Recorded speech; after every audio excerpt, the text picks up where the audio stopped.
Hello, my name's John Price, and this is a short video talking about the responsibilities and duties of the opener in a hand of bridge. And I'm aiming this at intermediate players.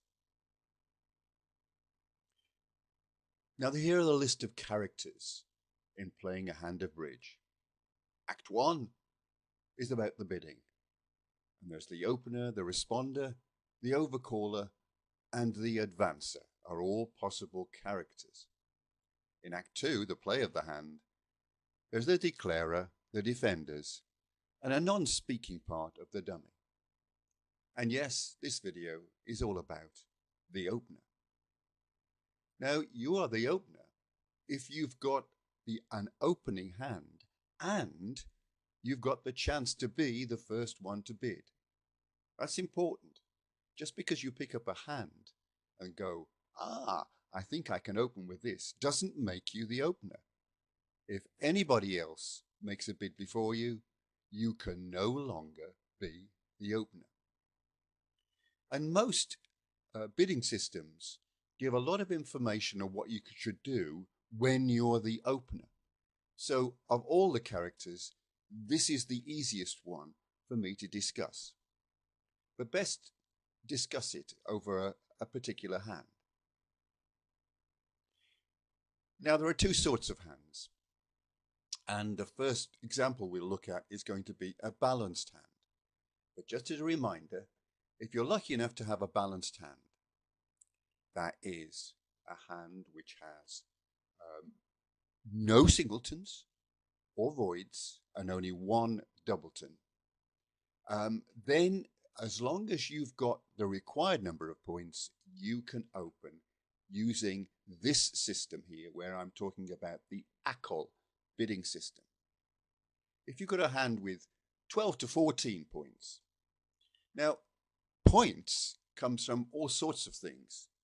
It comes from high card points, that's the value of the aces, kings, queens and jacks, but also length and shortage. Initially, when I look at a hand, I'll count up the high card points and I'll also look at the length of a hand, and I'll award myself extra points for the length of certain suits. If I've got 12 to 14 points in a balanced hand, well, I need to have the big cards, the aces, the kings and the queens. So I would suggest that you need to have 12 high card points to open. If you've got 12 to 14 with a minimum of 12 high card points, you could bid one no trump. Now in ACOL, that's a great bid because you've described your hand in just one bid. That's it. You've described your hand. You only need one bid to tell your partner a great deal about your hand, and then you leave it to your partner as to what to do. Your intention for your second bid is to pass. You may not. You may run certain conventions with your partner which will force you to make another bid. I'm thinking of stayment, for example, or transfers, but you'll have to agree with that. But ACOL says, and this is ACOL, you only need one bid and then let your partner make a decision about what the final contract is. If it's slightly better than that, 15 to 17 points, but again, you need the high card points, 15 high card points as a minimum, then what you do is you bid a suit. Obviously, it's got to be a 4-card suit or more. And then you'll bid in your second bid no trumps at the lowest possible level. If it's even better than that, 18 to 19 points, then bid one of a suit. You may have a choice of suits to bid. That's an interesting one. But bid one of them and then bid no trumps at a jump level. If you've got 20 to 22, then that's another magic bid for ACOL, because you can just describe that hand in one bid, 2 no trumps, and then you don't have to bid again. Well, you may do if you follow certain conventions with your partner. Your partner may force you to bid again by doing a transfer bid or stayman or something else that you've agreed. But generally, you're going to think, I'm going to leave it to my partner to make the decision. I've fully described my hand. Let's have a look at an example. Pretty good. That's 16 high card points, nothing extra for length. Yes, I know I've got a doubleton there with the king and the 2, but I don't award myself any extra points for doubletons or singletons or voids until I know that myself and my partner, have got a match in a suit. So that's a 16-point hand. So I know that it's the second on that list that we've just looked at, and I need to bid a suit. Then my second bid is going to be no trumps at the lowest level. Which one? Diamonds or clubs? Has to be a 4-card suit. Well, I'm going to bid 1 club, and I'll give you my reasons, and I think I've got 2 of them. One is, if I've got a choice of 2 suits, I like to bid the weakest one because I'm intending to bid no trumps and I'm hoping that I might end up in a no trump contract. I'm only going to have time to bid 1 suit, and if I give my weakest suit, that tends to put off the opponents when they're leading because I've bid the suit. It could be diamonds, that's up to you. But let's bid 1 club and see what happens when our partner responds, but we're hoping to bid 1 no trump. That's no trumps at the lowest level. So there's the 1 club. Now in this case, our partner's bid 1 spade. Well, that's actually good news. That was our shortest suit, so we're pleased about that, but that's got nothing to do with it. Your partner, my partner, has bid 1 spade, and that's to get the bidding going. My partner might have 6 points only, but he might have 16, 17, 18, I don't know. My partner's got at least 4 spades, but I don't know the quality of them. I don't know whether they're really good, or he could have 4 spades to the 6. That's not my responsibility to know what his hand is. I've got to describe my hand to my partner in at most 2 bids, and I can do that with 1 no trump. And then I can sit back and see what my partner is going to do. My partner has got all the information. I've hardly got any. I know about my hand, but hardly anything about his hand, and I'll let him decide. Oh, in this case, my partner's gone 1 heart. No problem. I can still execute my plan, and I'll go 1 no trump. 1 diamond. Now you might be tempted to say, oh, and I've got lovely diamonds as well. Oh, I'm going to carry on with the diamonds. No, your partner, the responder, may only have 4 diamonds to the 6. He's not necessarily saying that he's got great diamonds. What he's saying is, I've got 4 of this suit and I've got 6 points or more. Tell me more about your hand. And we've done that by bidding 1 no trump. Oh, now this is the one bid that you didn't want to see. We bid 1 club and we were hoping to bid 1 no trump. That's no trumps at the lowest level. But your partner's done that. What does that mean? Well, the 1 no trump bid after a suit bid means that I've got an opening hand. So your partner's got 6 to 9 points, no more than that, but they couldn't bid anything other than 1 no trump. They couldn't bid diamonds, hearts, or spades.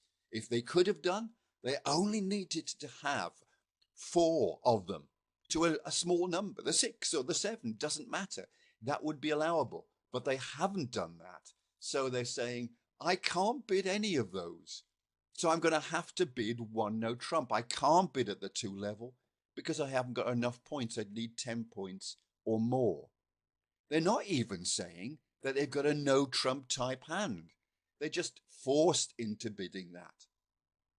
So what are we going to do now? Gosh, they haven't got 4 spades, otherwise they would have bid it. They haven't got 4 hearts, they haven't got 4 diamonds. I think inevitably they've got some clubs, 4 clubs, but this is very strange. Wait a minute, they've got 6 to 9 points. The maximum they've got is 9 points. We've got 16. 16 plus 9 is 25. Is 3 no trumps a possibility? Well, it would be a possibility if luck was with you, because you'd need them to have exactly the 9 points. That makes 25. Then far more likely to have 6, 7, or 8. And another drawback is that our hand, this lovely hand here, is going to be the dummy if we end up in no trumps, going 3 no trumps. And that's not good for the play.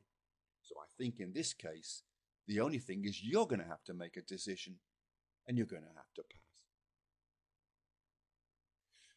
Let's go back to the other example where we opened 1 club, our partner went 1 spade, we did 1 no trump, and that's described our hand.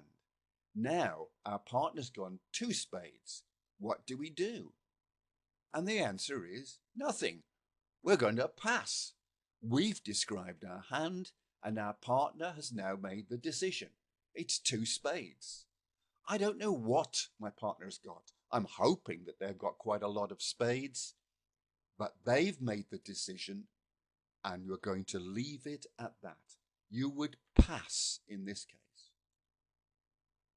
Oh, now what they've done is they've gone 3 spades.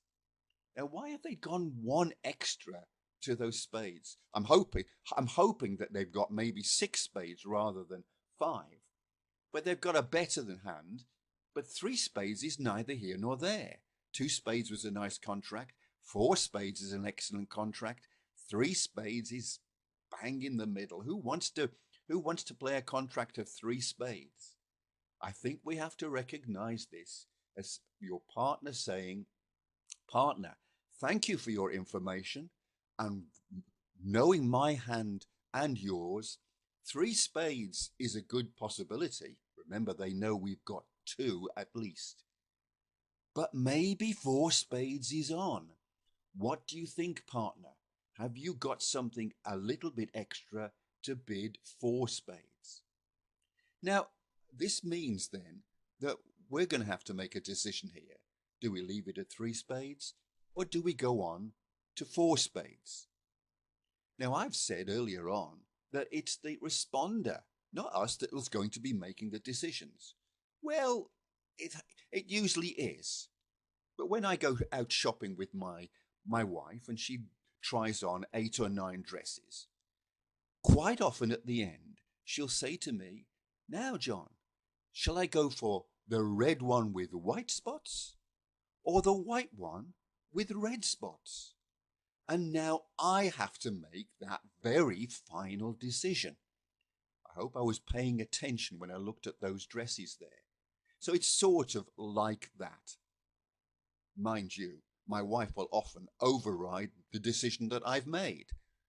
And sometimes your partner in bridge will do the same thing. But let's look. 3 spades. Can we push it up to 4? Have we got something extra here? Well, we've got 16 points. Well, he thought we might have had 17 points. That's the top of the range. And maybe we was hoping that we had 3 spades. Well, we haven't got either of those.